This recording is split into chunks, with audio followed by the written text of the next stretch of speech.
Amendment and this sticking point, this major sticking point.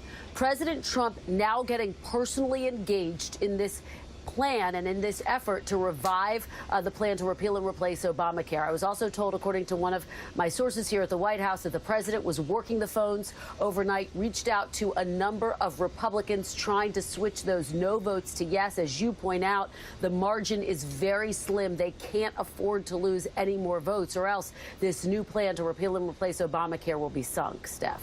All right, I want to talk about this amendment. $8 billion, that could get these moderates over the hump. What's it going to do to the Freedom Caucus? $8 billion is a very big number, and fundamentally, if you isn't it basically universal health care if you do cover pre-existing conditions? I don't think it's basically universal health care by any stretch, but still, I agree. It is coverage for all, then. I agree that the $8 billion, how can that be palatable to these Freedom Caucus members who are already unhappy about this new spending bill? It just seems like there are so many initiatives floating around in Washington right now that the Freedom Caucus just isn't going to stand for. And so that's why I wonder if they're going to splinter this already pretty fragile coalition.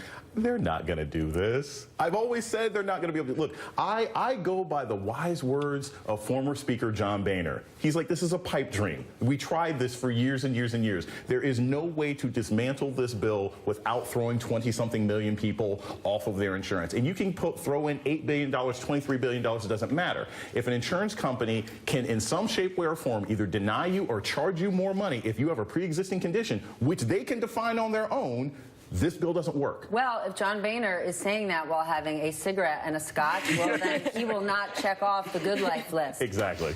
How big of a deal is it for the president if he brings 2 possible no votes into the White House today and doesn't flip them? Is this not a hero or zero moment for him, master negotiator? Well, it's testing the master negotiator narrative. At the end of the day, I wonder, though, if President Trump almost gets a pass on this because Congress is so distrusted right now. And Congress is held in more contempt than President Trump and his supporters. He was elected to take on Washington. And even though he's falling short, I think that Congress ultimately probably is going to absorb the brunt of this failure yet again. But really, if you go across the United States, are the people across the country, all they want is their health care, and they want to be able to afford it.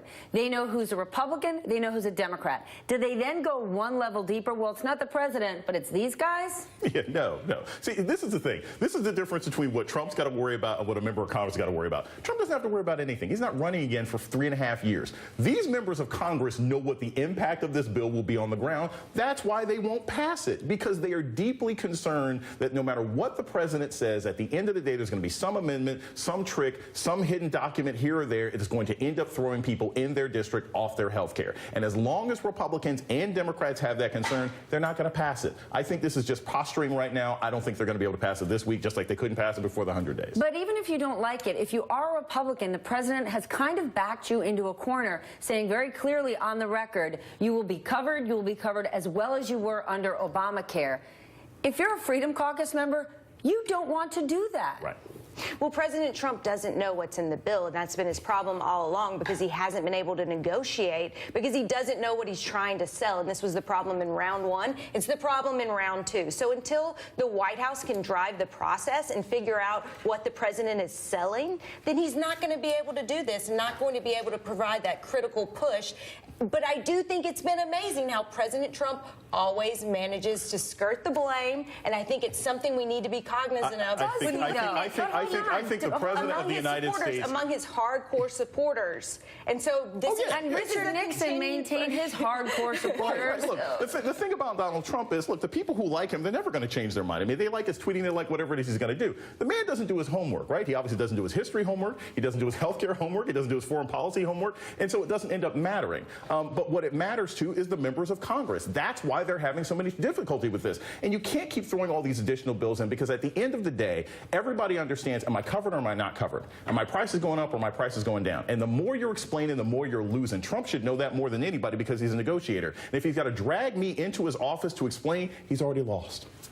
To Jason's point, Trump advisors have said over and over, Ignore the crazy things he says. Wait and look what he does. Look what he does.